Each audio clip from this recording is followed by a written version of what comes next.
Potenciação com expoente inteiro negativo. Antes da gente começar a estudar potenciação com expoente inteiro negativo, a gente vai entender a ideia de inverso de um número, que a gente precisa dele para poder responder potências quando o expoente for negativo. Então aqui, ó, o inverso de 8 sétimos, para a gente ver o inverso de uma fração, é só a gente inverter o denominador e o numerador. Quem é numerador vira denominador, quem é denominador vira numerador. Quem está em cima vai para baixo, quem está embaixo vai para cima. Então, o inverso de 8 sétimos vai ser 7 oitavos. O 8 desce e o 7 sobe. Só inverter. Então, aqui, o inverso de 1 sétimo é só a gente inverter. O 7 sobe e 1 desce. Quando numa fração embaixo é 1, a gente não precisa escrever. Então, 7 sobre 1 é a mesma coisa que 7. O inverso de 1 nono, a gente só vai inverter o 9 com 1. E quando inverte o 1 embaixo, a gente não precisa escrever. Então, o inverso de 1 nono é 9, tá? Não precisa colocar 1 embaixo. O inverso de 4. Se não tem ninguém embaixo, a gente já viu no slide anterior que é 1. Então, o inverso de 4 é 1 quarto. Porque embaixo do 4 tem 1, aí 1 sobe e o 4 desce. O inverso de 12 é 1 dozeavos. Porque embaixo do 12 tem 1, que não precisa escrever, mas precisa lembrar que ele existe. 1 sobe e o 12 desce. Então, para a gente calcular potências com expoente inteiro negativo, a gente tem que seguir 3 regrinhas. A primeira é que a gente tem que inverter a base, do jeitinho que a gente viu nos slides anteriores. Depois que inverter a base, o expoente ele perde o sinal.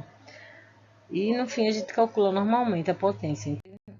Eu tenho aqui, ó, 5 quartos elevados a menos 3. Então, eu inverto a base, fica 4 quintos, e o expoente, que era menos 3, vira 3. E depois a gente calcula normal. Eu faço, como meu expoente é 3, então significa que eu tenho que repetir minha base 3 vezes e depois calcular. Aí, 4 vezes 4, 16, 16 vezes 4, 64. 5 vezes 5, 25, 25 vezes 5, 125. A resposta do 4 fica em cima, porque o 4 está em cima.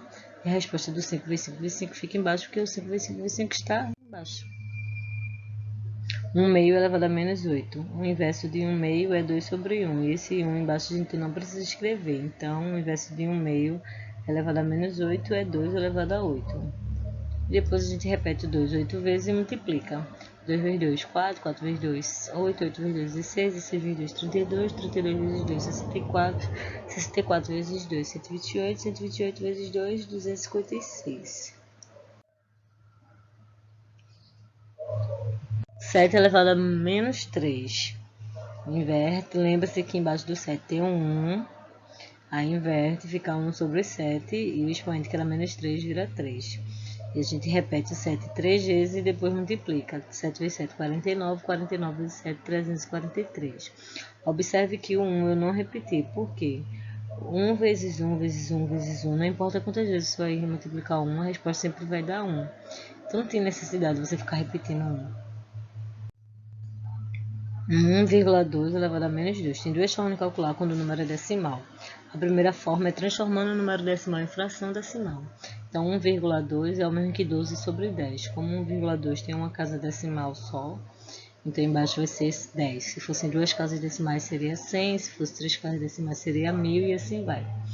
E depois de transformar em fração, a gente inverte, o 10 sobe, o 12 desce, e o expoente que era menos 2 vira 2. E agora a gente calcula a potência normalmente.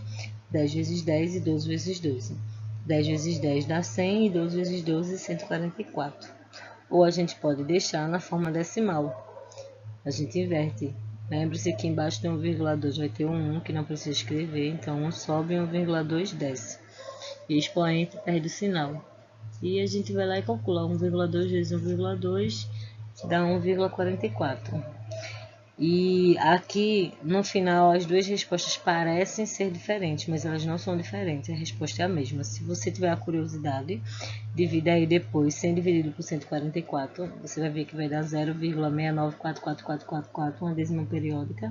E se você também dividir 1 por 1,44, vai dar a mesma resposta. Então a gente só escreveu, só fez a conta de duas formas diferentes, mas no final a gente chegou no mesmo resultado. Então, quando o número for decimal, você pode escolher de qual forma você quer fazer, ou da primeira ou da segunda. De qualquer forma, no final você vai chegar na mesma resposta.